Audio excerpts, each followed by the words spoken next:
around this big table, right? And there was Norman and some other people there that I knew, and there was this older couple. I think they were from America, but had been in England quite a lot and talked quite nice, and you didn't really have an American accent. It was quite English.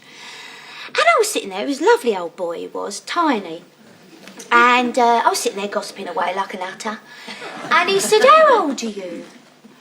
So I said, "Oh, 28, 29, whatever it was at the time." He said, "Oh, really?" I said, "I thought you was about 16, 18. So I said, "Really?" So I said, "Yes, mental age, of course." No,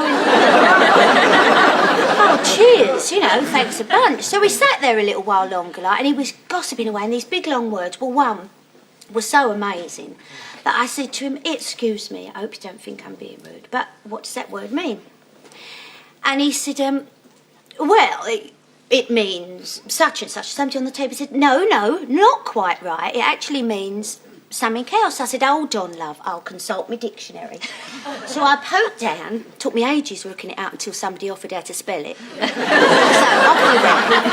So I looked it up and I said, "Oh, actually, love, he was right." So the conversation continues, and I suddenly thought, hang on.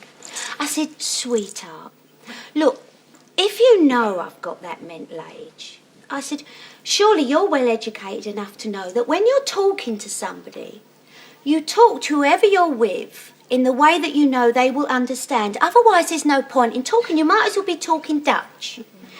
And I said, "I think it's very rude of you, if you know I don't understand you, to be using these big long words." I said, "You're being a bit unfair, aren't you?" So he said,